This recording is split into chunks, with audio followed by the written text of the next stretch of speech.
A consistent but almost never noted theme of American foreign policy is that it is always the Christians who suffer. When there's a war abroad that the United States is funding, it is Christians who tend to die disproportionately. And this goes back a long way, 60 years really, to Vietnam, where Catholics in that country were massacred. But it's accelerated. So, for example, during the more than a decade the U.S. government spent occupying Iraq, the ancient Christian community of Iraq was completely devastated. 9 out of 10 of them are no longer there. They're gone. That was an effect of our foreign policy, but it was almost never noted in the United States and almost never, ever even mentioned by Christian clergy in this country, many of whom supported that war and that occupation. Why is that? Maybe because it wasn't. Virtually no one in any American church said anything when Christians were killed in Syria, very often by Islamic extremists paid for by the United States. But nobody said anything, and anyone who did was denounced as a kook or a bigot somehow. Standing up for Christians was not allowed in the U.S. media. We saw that firsthand. And so, once again, it continued. In Ukraine, where the U.S. government has sent far more than $100 billion to the Ukrainian government. And what happened? What did that government do? Well, it banned an entire Christian denomination. The Zelensky government is busy throwing Orthodox priests and nuns in jail and having the army raid churches. But again, not a word. But what about Gaza? What about the entire region in the Middle East, where, of course, there's very intense fighting going on? Many Christian churches in the United States, particularly evangelical churches, support that. But there is virtually never a word about the Christians who live there, the ancient Christian community in Gaza, the West Bank, and Israel proper. So, because no one has said a word, there has been great suffering among the Christian population in that region. In October, a Greek Orthodox church in the Gaza Strip was hit by an airstrike. We're showing the video now. The church is in ruins. At least 17 people were killed that day. And again, that was hardly the first time that fighting in that region killed Christians. You'll remember the Church of the Nativity in Bethlehem almost 20 years ago, where a clergyman was killed in the church with American weapons, and Christian clergy in our country said nothing. And you may be asking yourself, well, wait a second. If Christian leaders won't stand up for the lives of Christians, why have them in the first place? And that's probably a good question. So you would think that in Congress, where there are many self-professed Christians, somebody might be piping up on behalf of their brethren in the Holy Land. But no, just the opposite, in fact. For example, at a town hall event last month, Michigan Congressman Tim Walberg, a former evangelical pastor, said he would like to see the region treated like Hiroshima was treated. Watch this. We shouldn't be spending a dime on humanitarian aid. It should be like Nagasaki and Hiroshima. Get over quick. The same should be in Ukraine. Defeat Putin quick.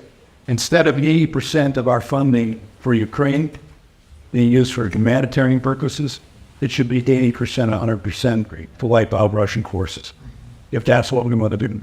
So, to be clear, as a theological matter, Christianity is not the religion of Hiroshima and Nagasaki. It's the religion among all world religions that uniquely abhors mass killing. In fact, it is the religion that abhors mass killing. There's no excuse for that from a Christian perspective. And here we have a former pastor calling for it. But again, how are the Christians doing in that region, in Gaza, the West Bank, and in Israel proper? We almost never hear from them.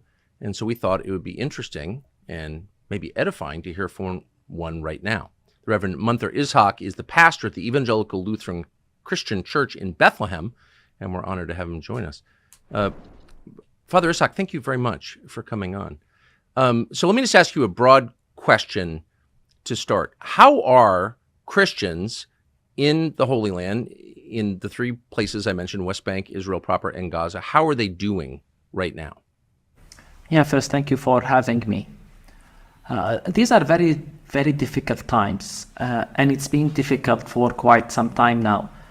When I say difficult times, I'm not just only referring to October 7th, and the fact that right now we are fragmented into, as you explained, three territories, the West Bank, Gaza, and Israel proper.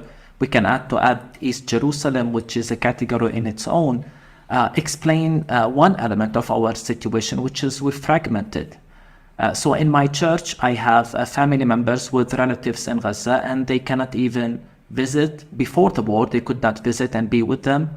And this fragmentation is, as I said, one element of the situation. One of the biggest problems we're facing right now is the deterioration in our number. People keep leaving because of the political reality. Life under a very harsh Israeli military occupation is difficult to bear, and as a result, many young Palestinian Christians continue to leave, for example, Bethlehem, choosing to find a better and easier life elsewhere. We are a small community, but we're part of the Palestinian people, and as such, anything that happens to Palestinian happens to us, and we are probably disproportionately affected by all of this because of our small numbers as a religious community. Anything that happens impacts us severely. Case in point, what's happening in Gaza right now, where there are anything between 800 to 900 Palestinian Christians, and any impact on that community, any death in that community will have a long-lasting effect. So what sort of support have you had from the Christians in the U.S. Congress? And just to frame this, and of course people know this already, but the United States government is paying for a lot of these military operations, and this is a majority Christian country. So have any members of Congress sent you aid of any kind, words of support, a fellow Christian? We've always had a problem with American foreign policy when it comes to Palestine, Israel, and the Middle East in general. I've traveled to DC in December to advocate for a ceasefire. I don't think war solves anything. And no, I mean, on the opposite, we continue to be horrified by what we hear from Congress, with, of course, some exceptions. There are some on the Democratic side. Of course, Rashida Tlaib comes from a Palestinian heritage. But when you look at the so-called religious right, we receive no sympathy whatsoever. Sometimes we just plead to be heard and to have our perspective taken seriously. And one of the things I'm often struck with, whether when I speak to diplomats, politicians, Congress staff, or even pastors and influential pastors, is how little they know about the reality on the ground. And their knowledge of the situation here seems to be very, very shallow. Yet they hold very strong opinions. And oftentimes these opinions are shaped by political parties' position, the United States position, and not really based on, a learned opinion that's based on facts, on being here, visiting, talking, investigating, and knowing the facts. And to me, the problem with all of that is it comes across with very strong opinions and decisions that impact our lives. Many times I wish to tell not just the congressmen, but the pastors themselves who support them, do you know that your lobbying, your positions, even your sermons, have direct consequences on our lives? Tucker, in this war, there was pastors who openly called, for example, to turn Gaza into a parking lot. Now, let's remember, there are not just, the many innocent people, the majority of, Gaza people, civilians, innocent children, but also there are our siblings in Christ.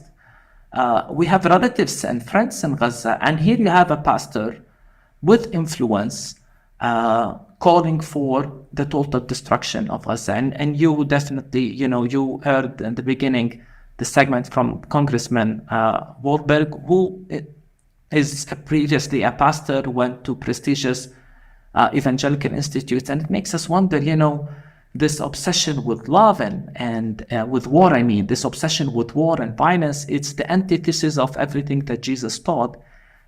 And at the same time, it again makes us wonder, do you realize how damaging that is for us Christians living not just in Palestine, but in the Middle East? Damaging in the sense of real impact on our lives, but also damaging in terms of our credibility in front of our peers here in the Middle East.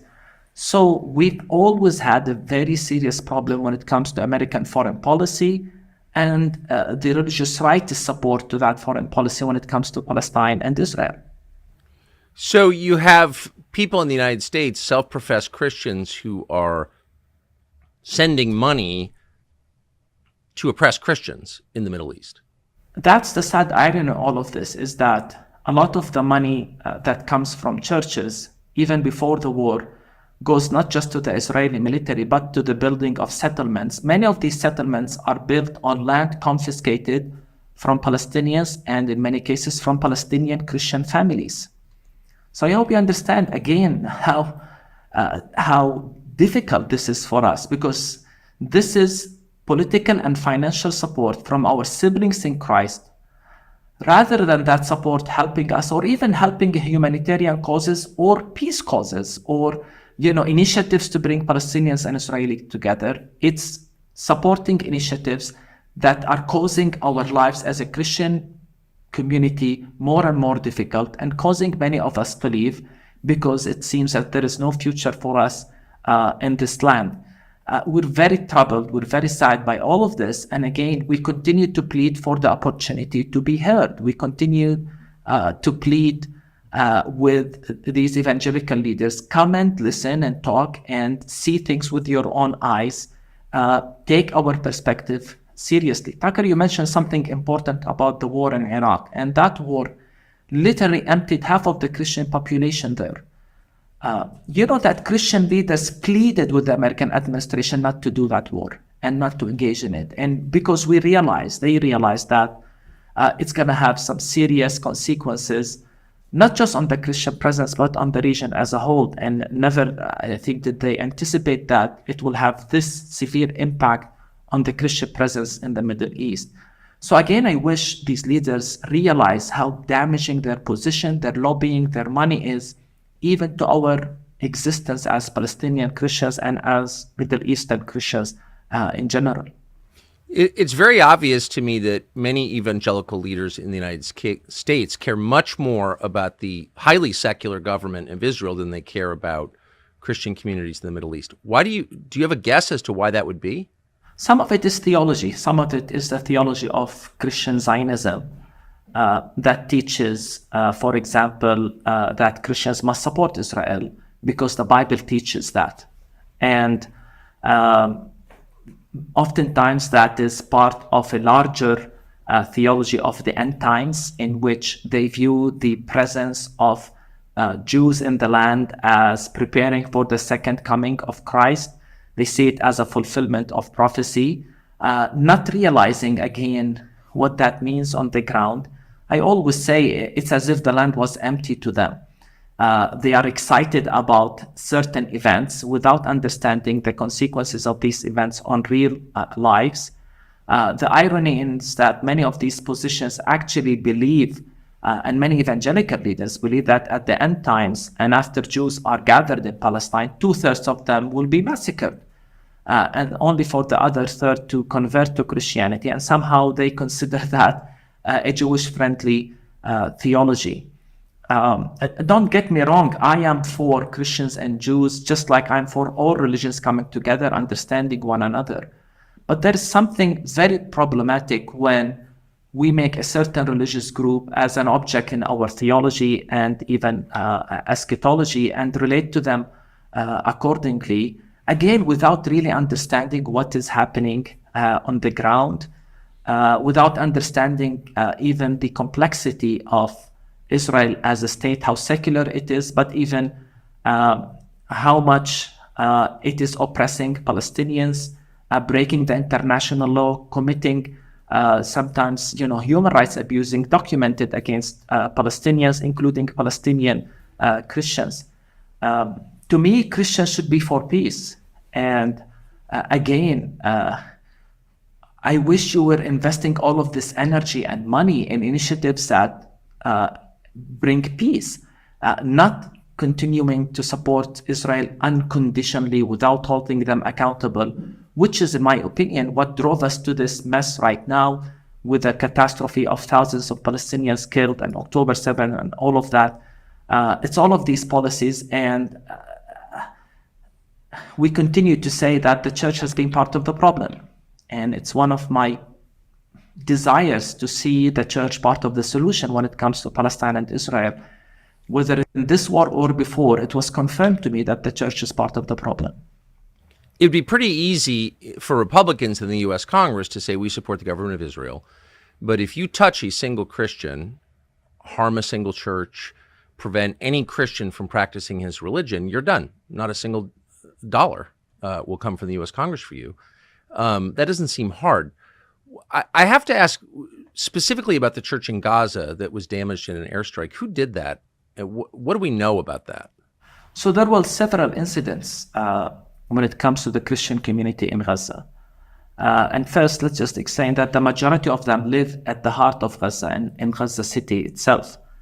And since the war broke, they all chose to hide and take refuge in the two major churches, the Orthodox and the Catholic. There's also a small Baptist church, which was also damaged by the bombing, by the way, but nobody was hiding there. And they chose to be there thinking that we don't want to become refugees in the south with the unknown facing us. We don't want to leave. Many of them are descendants of 1948 crisis, the Nakba. So many of them are descendants of refugees. So they thought, we don't want to go through the same again. One of them told me, if I'm going to die, I'd rather die in the church. They thought the church was safe, but the church was not. So I think 10 days after the war or so, the Orthodox Church was hit or was impacted by an Israeli missile, and 18 people were killed, including 9 children, Palestinian Christians, 9 Palestinian Christian children, 18 altogether. As I said, including relatives of church members who were devastated by the impact. We were all devastated by that, because honestly, we thought the church was safe. And to be clear, it's a building in the church compound that they were taking refuge in. It's a small campus, and the building that was his is directly close to a historical church building. The church itself dates back to the 4th and 5th century, and it fell on the church itself. Things could have been worse if it did not fall on the building that was struck did not fall on the historic church. So this was a major incident. And actually, Tucker, I followed, even the Christian media did not cover it. Many Christian media outlets did not give it, and this shows that American Christian support to Christians is actually conditioned by where you stand on the political spectrum. It's not as if, so if Christians were hit or targeted or persecuted by someone who's not an ally, then you will see an outrage. But because Israel is an ally to America, no one cares about Christians being targeted. In fact, in the Catholic Church, 2 elderly women were killed by snipers, by Israeli snipers. And the Catholic Church talked about it. There were statements, official statements from the Patriarch, saying that it was Israeli snipers who killed the 2 women in the vicinity of the church, in front of the church. They were leaving the church to go from one building to the other. They were killed, shot. And when people tried to rescue them, they were also shot at, and 7 were wounded. This happened again. And how can this be a mistake, Tucker? That's our question, because they were in the middle of the church. And to add to all of this already tragic situation, those people in Gaza we talked to, almost all of them told us that their homes have already been destroyed by the bombing, by the Israeli bombings. So now, if they survive this war, and it's a big if, we hope they do, there's nowhere left for them to go. Where will they end? I mean, they're begging us, can you get us out? Of course, we're helpless here. What can we do other than pray and try to send some financial support to them so that they can buy food? And right now, they're telling us their biggest problem is starvation. They're literally starving. And many of them died for lack of medical care. So in Gaza right now, if you get sick, chances are very high you can survive it, because there is no medicine, no medical care. especially among the elderly. And so around 4 or 5 of our Palestinian Christian community inside the church died because of sickness, most likely because there is no medical attention or medicine whatsoever. You can go to a hospital. It's literally hell on earth for them right now, even for those hiding inside the two churches. I'm confused. Why wouldn't Christians in Gaza, cowering in their church and dying of curable illnesses, be allowed to travel into Israel? Why wouldn't they be allowed to leave? Why would they be held there? I mean, they're Christians. They're not a threat to anyone. No, but this is the nature of the siege. The siege has been there since 2007. It's collective punishment against all Palestinians. I think this is one of the misconceptions that Israel as if favors Christians against Muslims. No, Israel looks at us as Palestinians. And I want to draw attention to, even 2 years ago in the West Bank when Palestinian Christian journalist Shireen Abu Akleh, who's also an American citizen, was shot dead by Israeli forces. And no one was held accountable. So Palestinian Christians suffer from everything under this brutal occupation, whether in Gaza, which is more difficult than here in the West Bank, but even here in the West Bank, we go through everything from land confiscation to the restrictions. And so that Christian community in Gaza right now is stuck inside. They can't leave. No one can leave Gaza right now unless you have some sort of arrangement with the Egyptian government in Rafah. But as I said, the majority of Christians have decided to stay in the city of Gaza. So this goes back to the fragmentation I mentioned. Remember, I said we have relatives of our church members in Gaza. Well, they haven't seen each other for a while now because you need a permit from the Israeli military, even as a Christian, to travel from one place to the other. Tucker, we're talking to you from Bethlehem, and Jerusalem is literally 15 minutes away from here. I can walk to Jerusalem in 30 minutes. I can be at the old city of Jerusalem in probably 40 minutes walk. I can't get there, even as a clergy. I don't have a permit, and I need a permit that we get from the Israeli military as Palestinians to go from one place to the other. So for me as a clergy from Bethlehem, I cannot even go to Jerusalem. This is our reality today. As a minister, so it's just hard to believe we would send any money to a government that would do something like that to Christians. So let me just ask, having been to Bethlehem, I was surprised by how hard it was to get there, and surprised, honestly, by how shabby it was. And I was surprised because I think millions of Christian pilgrims from the West go there every year because, of course, that's the birthplace of Christ, and the Church of the Nativity is there. So why isn't Bethlehem the recipient of aid from Christian groups in the West? Or more aid, enough aid? We do receive some aid, but it's not enough. And by the way, it's nothing in comparison to the aid Israel receives. That's the interesting part in all of this. And I would love to reach a point in which we don't actually need any aid. If Bethlehem was open to the world, we can flourish as a community, not just from tourism and obviously the pilgrimage. The Palestinian people are very creative, very talented. We can do much if we have the opportunity to flourish as a community. But you there's something important because we as Palestinian Christians, I think, rely too much on tourism and on welcoming pilgrimage. Before COVID, we had record numbers of pilgrims staying in Bethlehem.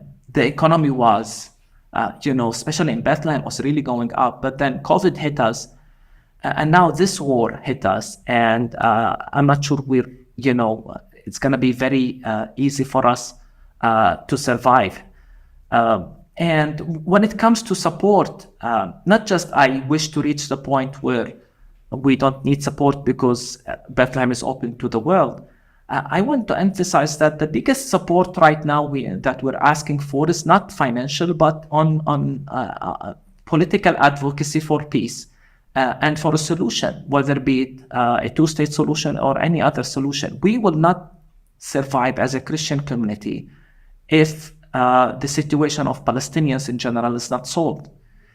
And since the creation of Israel, we've been under the occupation, under different phases of that occupation. And the current status quo, as this Gaza war has proven, is not sustainable at all. And we've warned about this, by the way. I meet with church leaders all the time, and I've always said the current status quo that Israel has created, a status quo, by the way, that many human rights organizations have described using the word apartheid, is not sustainable. It's going to lead to violence ultimately. It's going to explode. I've never in my wildest dream thought it's going to be as deadly and violent as we're witnessing right now. And my fear is that if we don't do anything about the West Bank, my biggest nightmare is that something similar will happen in the West Bank. So what we're calling for is reasonable, fair-minded Christian leaders who understand the reality on the ground and are able to lobby for a just peace in this land where Palestinians and Israelis live together. Right now, as I said, I look at the church and I see it only as part of the problem, advocating for one side on account of the other. Of course, there are many who understand and who visit, but by and large, look at the bigger picture in terms of political lobbying, in terms of financial support. I don't think it's helping us as Palestinian Christians. And this, by the way, doesn't it's not about one political party or the other. I remember even during the Trump administration, we pleaded as a Christian community, we pleaded that moving the embassy doesn't help. We pleaded that a peace treaty with other Arab countries, as much as I want to see peace, if you don't start with the Palestinians, it's not going to help. But again, it seems our perspective is never taken seriously. And look, now we're paying the results of years and years and years of American foreign policy to support Israel without really putting pressure to end the occupation and establish the official position of America, a two-state solution. So this is the biggest thing we're asking for. If you want us to stay here, if you want to see the Palestinian Christian community remain in the land, continue the Christian witness in the place where it all started. This is the land of Jesus. This is where Jesus walked. This is where Jesus was born. I would hate for the Holy Land to become a museums only. The only way to rescue the Christian presence here is to end the occupation and bring a peaceful solution to the situation. This is what we're asking for. Israel is very often described in American media as the only democracy in the region. Democracy, of course, suggests religious freedom, pluralism. How free are Christians to practice Christianity in Israel? We cannot deny that there are many freedoms in the state of Israel. Yes. But it's not as free as people think. And let me give you an example. And I know that this might come across as shocking to many.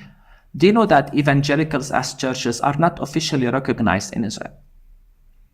Not recognized by the government of Israel? By the way, by the government of Israel. Evangelism is illegal in Israel. And wait, I'm sorry. May I ask you to stop there? What does that mean? Evangelism is illegal in Israel. It's against the law to evangelize in Israel and to proselytize, as they call it. Christian evangelizing is illegal in Israel? The conversion, and so if you are a Jewish person and you convert to Christianity, you will go through many legal challenges to recognize your marriage certificate, to recognize a lot of your rights, because again, evangelical Christianity is not officially recognized as a denomination in the state of Israel. Many Israeli politicians try to pass laws that prevent Christians from sharing their faith. And so there is always this struggle and this tension about how much can Christians express their faith. Now, The biggest problem Christians are facing is in East Jerusalem, where they are constantly targeted by radical groups, radical Jewish groups, let's be clear. Sometimes some churches, there was an attempt to burn them. Oftentimes, and this is, you can look at it on social media all over the place, Christian clergy being spit at by these groups. They write very offensive slogans on the wall. There is strong incitements against Christians, especially in the old city of Jerusalem. So what kind of slogans? I'm sorry to ask you to pause. What kind of slogans, what kind of graffiti is written against Christians in Jerusalem? We don't want Christians, get out of here. Some of it is very, very offensive, actually, that I can say. A lot of it is calling for Christians, whether Christians or Armenian Christians. It's a small Christian community, part of the Christian community in East Jerusalem. We don't want you here, you should leave. So there are all these incitements against Christians, especially in Jerusalem. And one might say that, well, we expect to see radical groups in every faith tradition. And I say, of course, yes, that exists. The problem is when they go unchecked and they're never held accountable, even when there are arsons, attacks on churches. Oftentimes the complaint of the heads of churches in Jerusalem, the Catholics, the Orthodox, the Protestant, is that it seems that those who do these attacks are never held accountable. In fact, I think it was around 2 years ago when the heads of churches said in a statement that they feel there is a systematic attempt to empty Jerusalem of Christians. These are strong words. Look at that statement from the heads of churches.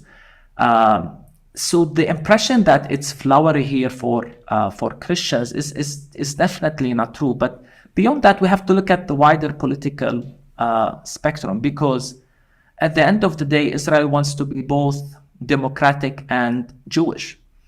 And many question whether that is possible. And that's why, as I said, even Israeli human rights organizations have called out the policies and discrimination policies of Israel. The nation state law, for example, states, this is a law that was passed by the Knesset. It states that the right for self-determination in the state of Israel is exclusive to the Jewish people only. So this is a law that was passed by the Knesset that makes Jews superior in the state of Israel, because they are the only one, they have exclusively the right for self-determination. So whether it's on incitement against Christians in Jerusalem, whether it's in the fact that not all Christian churches are recognized, or whether it's the structure of the state of Israel as a whole, many have pointed that it's not really fully as flowery as people think, where there is just full freedom, especially freedom of religion. And even in this war, we've seen academics targeted, we've seen social media being monitored by the Israeli government against Israeli citizenship, what you can say and what you cannot say. And if you say anything remote, just for example, what happened on October 7th, you could be put in jail.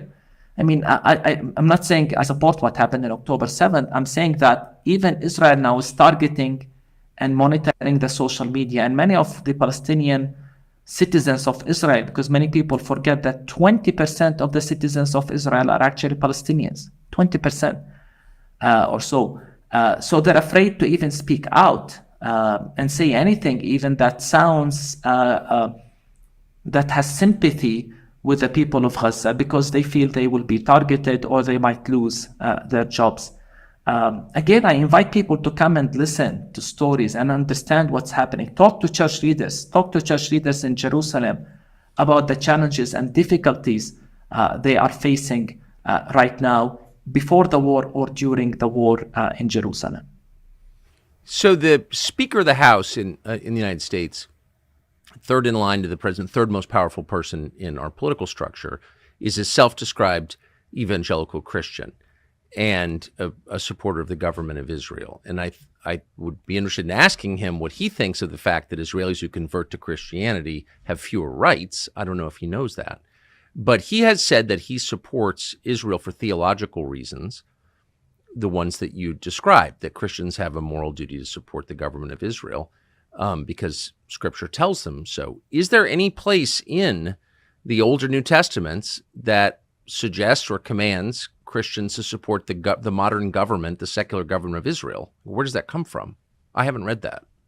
But the problem is when you equate the modern secular state of Israel with the Israel of the Bible. The Israel of the Bible was a faith community in a covenant relationship with God that was given the laws and asked to be a light to the nations. And through that nation, we as Christians believe Jesus came as a savior to the world. The problem begins when you compare or when you equate the modern secular state of Israel, a political entity birthed in the 20th century, with the people of Israel in the Bible. And this takes the question, which is a theological question of the chosen people, into something that I call the chosen state. The Bible doesn't talk about a chosen state. And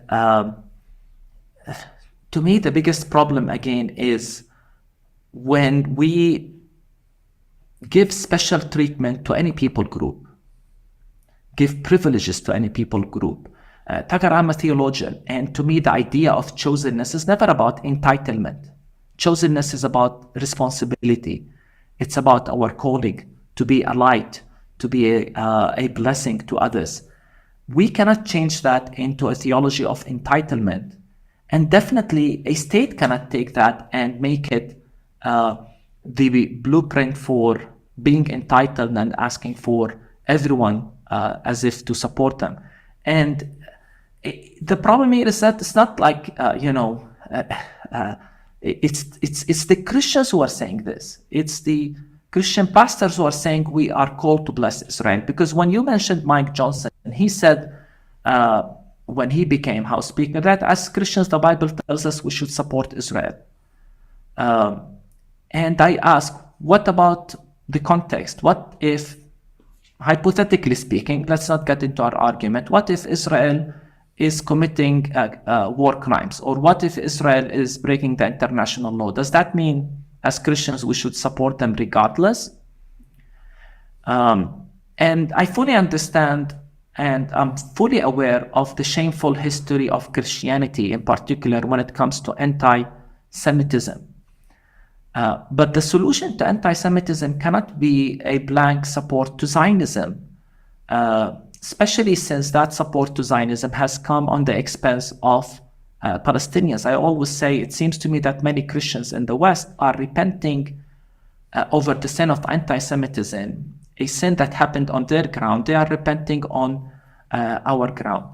So to answer your question, no, I don't think the Bible justifies or calls for an unconditional support to a political entity. I think the Bible calls us to be good neighbors to all people, Jews, Muslims, Buddhists, atheists. I think the Bible calls us to love all people and to show no favoritism, because God shows no favoritism. It's in the Bible.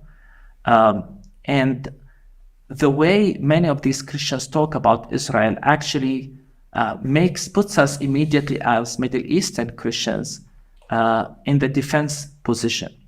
You know, I pastor the Evangelical Lutheran Christmas Church in Bethlehem. I have the word evangelical at the title of my church.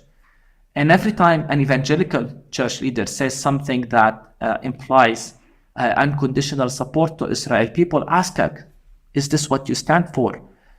And we always say, no, they don't represent us.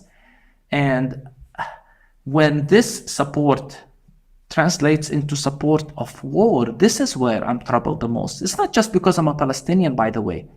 As a Christian, I'm troubled because it's the credibility of the Christian witness that is at stake, when it seems that Christians, as in the example of Warburg, seems to call for the genocide of 2 million Palestinians in Gaza, throw a nuclear bomb and get rid of them. I mean, is that really the way of Christ?